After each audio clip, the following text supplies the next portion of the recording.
जय हिंद साथियों। तो यहाँ पर हम आपके लिए पेपर कोड BESC 141 शिक्षा में सूचना एवं संचार प्रौद्योगिकी के कुछ इंपॉर्टेंट क्वेश्चंस लेकर आए हैं जो आपके दिसंबर एग्जाम के लिए इंपॉर्टेंट हैं।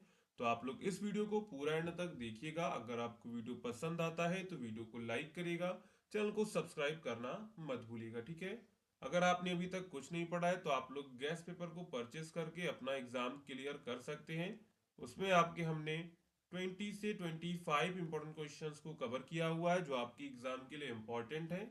अगर आप लोग उसे परचेज करना चाहते हैं तो आप लोग 9580023321 इस नंबर पे व्हाट्सएप मैसेज करके परचेज कर सकते हैं, या फिर सिंपली गूगल पे जाएंगे और सर्च करेंगे shop.hindustannowledge.com। इस वेबसाइट का लिंक आपको डिस्क्रिप्शन में दिया गया है, उस पर भी क्लिक करके आप लोग इस वेबसाइट पे आ सकते हैं। अब आपको सिंपली सर्च कोड पे जाना है। यहाँ पर जितने भी पेपर कोड्स हैं सभी के आपको गैस पेपर मिल जाएंगे। अब आपको सिंपली सर्च करना है BESC 141, ठीक है। तो ये आपके गैस पेपर आ जाएंगे, ठीक है, इंग्लिश और हिंदी दोनों लैंग्वेज में। आपको सिंपली जिस भी लैंग्वेज में डाउनलोड करना है उस पर क्लिक करेंगे और यहाँ से आप लोग इसको परचेज कर सकते हैं, ठीक है। अगर आपको कोई प्रॉब्लम होती है तो आप इसी नंबर पे जो है व्हाट्सएप मैसेज कर सकते हैं 9580023321, ठीक है। अब यहाँ पर हमारा प्रश्न है सूचना एवं संप्रेषण प्रौद्योगिकी यानी कि आईसीटी से आप क्या समझते हैं, और शिक्षा में आईसीटी के अनुप्रयोग की चर्चा कीजिए। यानी सबसे पहले देखें कि आईसीटी क्या होता है और इसके बाद हम लोग उसके एप्लीकेशंस को देखेंगे, ठीक है। सूचना एवं संप्रेषण प्रौद्योगिकी यानी कि इंफॉर्मेशन एंड कम्युनिकेशन टेक्नोलॉजी, जिसे शॉर्ट में कहते हैं आईसीटी, वह तकनीक है जिसके माध्यम से विभिन्न प्रकार की सूचनाओं का संग्रह, प्रसंस्करण, भंडारण, प्रसारण और आदान प्रदान किया जाता है। इसमें computer, internet, mobile phone, projector, smart board, email, video conferencing, social media, digital पुस्तकालय आदि सभी शामिल हैं। अगर हम लोग सरल शब्दों में कहें तो आईसीटी ऐसी तकनीक है जो हमें जानकारी प्राप्त करने, उसे साझा करने और संचार करने में सहायता प्रदान करती है। तो आईसीटी क्या है? आईसीटी वह तकनीक है जिसके माध्यम से विभिन्न प्रकार की सूचनाओं का संग्रह किया जाता है, प्रसंस्करण किया जाता है, भंडारण किया जाता है और प्रसारण किया जाता है। अब देखते हैं शिक्षा में आईसीटी के अनुप्रयोग क्या है। तो सबसे पहला अनुप्रयोग है शिक्षण अधिगम प्रक्रिया में सहायता प्रदान करना। आईसीटी से कक्षा कक्ष का शिक्षण अधिक रोचक और प्रभावी बन जाता है। शिक्षक projector, smart board, audio video सामग्री, एनिमेशन और चित्रों का उपयोग करके कठिन विषय को भी सरल तरीके से समझा सकते हैं।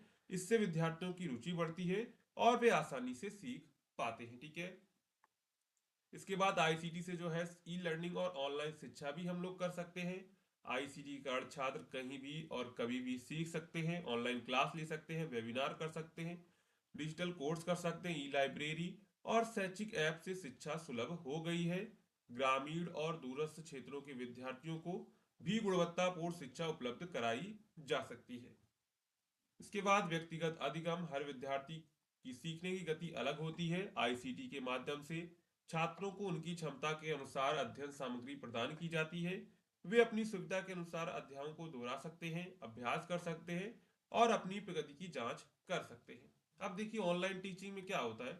ऑनलाइन टीचिंग में आप वीडियो को कितनी भी बार देख सकते हैं। अगर मान लीजिए आप ऑफलाइन पढ़ने गए तो वहां पर आपको एक बार पढ़ा दिया जाएगा, इसके बाद आपका टॉपिक आगे बढ़ जाएगा, फिर आपको दोबारा वो टॉपिक पढ़ने को नहीं मिलेगा। अगर मान लीजिए आप ई लर्निंग करते हैं यानी कि ऑनलाइन पढ़ते हैं तो आप उस क्लास को चाहे जितनी बार देख सकते हैं। इसके बाद है मूल्यांकन और परीक्षण। कंप्यूटर आधारित परीक्षण यानी कि सीबीटी, ऑनलाइन क्विज, असाइनमेंट और डिजिटल मूल्यांकन से परीक्षा प्रक्रिया तेज, पारदर्शी और विश्वसनीय बनती है। परिणाम तुरंत मिल जाते हैं और शिक्षक आसानी से जो है विद्यार्थियों की प्रगति का विश्लेषण कर सकते हैं, ठीक है। इसके बाद शैक्षिक प्रबंधन में उपयोग। आईसीटी से विद्यालय और कॉलेज का प्रबंधन आसान हो जाता है। उपस्थिति, फीस, रिपोर्ट कार्ड, समय सारणी, पुस्तकालय प्रबंधन आदि सभी कार्य कंप्यूटर आधारित सिस्टम से सरल और सटीक बन जाते हैं। इसके बाद संचार में सुधार हुआ है। शिक्षक, विद्यार्थी और अभिभावक एक दूसरे से ईमेल, व्हाट्सएप, मैसेजिंग ऐप या फिर स्कूल पोर्टल के माध्यम से आसानी से जुड़ सकते हैं। इससे जानकारी का आदान प्रदान तेज और प्रभावी हो जाता है। इसके बाद हम लोग यहाँ पे निष्कर्ष लिख देंगे। तो शिक्षा में आईसीटी का उपयोग शिक्षण को अधिक आकर्षक, प्रभावी और आधुनिक बनाता है। इससे छात्रों को सीखने के अनगिनत अवसर मिलते हैं, शिक्षकों का कार्य सरल हो जाता है और शिक्षा प्रणाली अधिक पारदर्शी व गुणवत्तापूर्ण बनती है। इसलिए आईसीटी आज के समय में शिक्षा का अनिवार्य हिस्सा बन गया है। ठीक है। इसके बाद आपका अगला प्रश्न है, शिक्षण अधिगम में आईसीटी यानी कि सूचना एवं संप्रेषण प्रौद्योगिकी के लाभ बताइए। ठीक है। अगर आपने अभी तक वीडियो को लाइक नहीं किया तो वीडियो को लाइक कर दीजिएगा और चैनल को भी सब्सक्राइब आप लोग कर लीजिएगा। आज के समय में शिक्षा का क्षेत्र तेजी से बदल रहा है। पहले जहां केवल पुस्तकों, ब्लैक बोर्ड और मौखिक शिक्षण का उपयोग होता था, वहीं हम आईसीटी यानी कि सूचना एवं संप्रेषण प्रौद्योगिकी शिक्षा का महत्वपूर्ण हिस्सा बन चुकी है। आईसीटी में computer, internet, smartphone, projector, audio video सामग्री, डिजिटल बोर्ड आदि तकनीकें शामिल हैं। इस तकनीकों ने शिक्षण अधिगम प्रक्रिया को अधिक प्रभावी, रोचक और सरल बना दिया है। यानी पहले क्या होता है, पहले हम लोग सिर्फ ब्लैक बोर्ड का यूज करते थे, अब क्या हो रहा है, अब कंप्यूटर का प्रयोग हो रहा है, प्रोजेक्टर का प्रयोग हो रहा है, ऑडियो वीडियो सब चीजें यूज हो रही है, सारी चीजें यूज हो रही है। ठीक है। तो यहाँ पर देखते हैं सबसे पहला लाभ क्या है, शिक्षण को आकर्षक बनाना। आईसीटी की मदद से शिक्षक चित्र, वीडियो, एनिमेशन, प्रेजेंटेशन के माध्यम से पढ़ा सकते हैं। इससे कठिन विषय भी छात्रों को आसानी से समझ में आने लगते हैं। उदाहरण के लिए विज्ञान के प्रयोग, भूगोल के नक्शे, इतिहास की घटनाएं वीडियो के माध्यम से अधिक स्पष्ट होकर सामने आती हैं। ठीक है। बाद है आपका व्यक्तिगत अधिगम। सभी छात्र एक जैसी गति से नहीं सीखते हैं। आईसीटी के माध्यम से छात्र अपनी क्षमता और गति के अनुसार सीख सकते हैं। ई लर्निंग प्लेटफॉर्म और डिजिटल सामग्री बार बार देखी जा सकती है, जिससे छात्र कठिन विषयों को दोहराकर अच्छी तरह समझ पाते हैं। समय और ऊर्जा की बचत। Digital notes, online assignment, project से शिक्षक और छात्र दोनों का समय बचता है। शिक्षक एक बार तैयार की गई डिजिटल सामग्री को कई बार उपयोग कर सकते हैं। इससे पढ़ाई अधिक व्यवस्थित और सरल बन जाती है। इसके बाद जानकारी तक त्वरित पहुंच। इंटरनेट के माध्यम से छात्र किसी भी विषय से संबंधित जानकारी कुछ ही मिनटों में प्राप्त कर सकते हैं, जिससे उनकी जिज्ञासा बढ़ती है और वे विषय को गहराई से समझने लगते हैं। ऑनलाइन पुस्तकालय, लेख, वीडियो और शिक्षण ऐप्स ज्ञान का सबसे बड़ा स्रोत बन जाते हैं।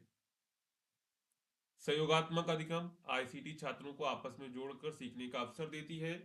वे ऑनलाइन समूह बनाकर चर्चा कर सकते हैं, दस्तावेज साझा कर सकते हैं और प्रोजेक्ट पर साथ काम कर सकते हैं। इससे टीम वर्क और संचार कौशल में भी सुधार होता है।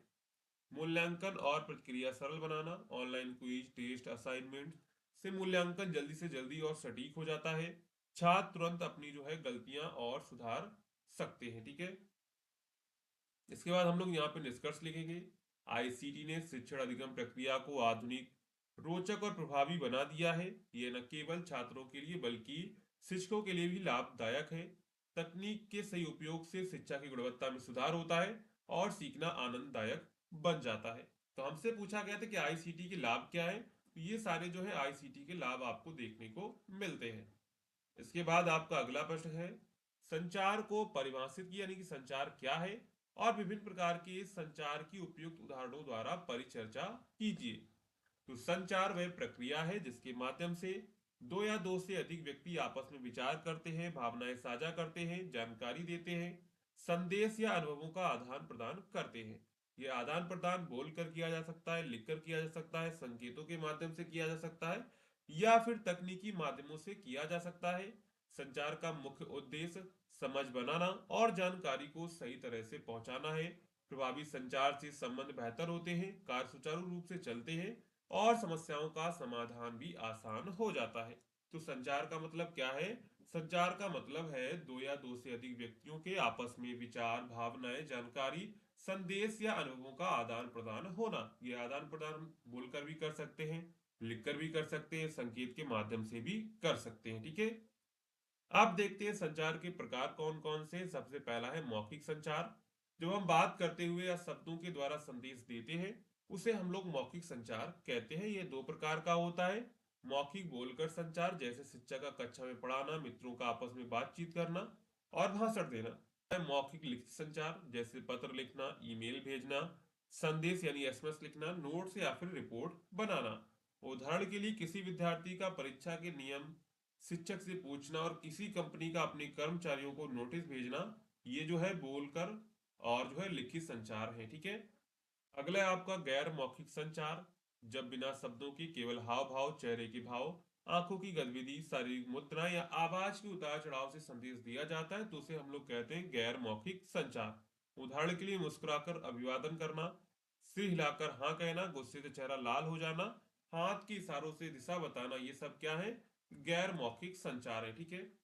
इसके बाद दृश्य संचार, जिसमें चित्र, रेखांकन, फोटोग्राफ, संकेत चिन्ह, चार्ट या फिर ग्राफ आदि के माध्यम से संदेश देना दृश्य संचार कहलाता है। उदाहरण के लिए ट्रैफिक सिग्नल के संकेत, किसी पुस्तक में लगे चित्र, टीवी पर दिखाई जाने वाली तस्वीरें, पोस्टर और विज्ञापन आदि। ठीक है।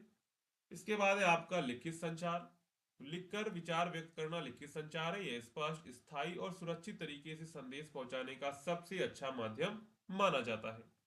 उदाहरण के लिए सरकारी पत्र, फाइलें, समाचार पत्र, डायरी, अनुबंध, आवेदन पत्र आदि। ठीक है। इसके बाद इलेक्ट्रॉनिक या फिर डिजिटल संचार, तकनीक के माध्यम से जो संचार किया जाता है उसे हम लोग कहते हैं डिजिटल संचार, जैसे मोबाइल, इंटरनेट, सोशल मीडिया और वीडियो कॉल आदि। उदाहरण के लिए व्हाट्सएप पर संदेश भेजना, जूम मीटिंग, ईमेल करना, ऑनलाइन कक्षाएं लेना, मीडिया पोस्ट आदि। ठीक है। इसके बाद हम लोग यहाँ पे निष्कर्ष लिख देंगे। संचार मानव जीवन का सबसे महत्वपूर्ण हिस्सा है। इसके माध्यम से हम अपने विचार स्पष्ट रूप से व्यक्त कर सकते हैं, दूसरों को समझ सकते हैं। समाज, शिक्षा, व्यापार और व्यक्तिगत जीवन में प्रभावी संचार ही सफलता की कुंजी है। ठीक है। तो ये आपके पेपर कोड बीईएससी 141 के कुछ इंपॉर्टेंट क्वेश्चंस हो जाते हैं जो आपके दिसंबर एग्जाम के लिए इंपॉर्टेंट है। अगर आपको वीडियो पसंद आया हो तो वीडियो को लाइक करेगा, चैनल को सब्सक्राइब करेगा, इन वीडियो को अपने दोस्तों में शेयर करना मत भूलिएगा। ठीक है।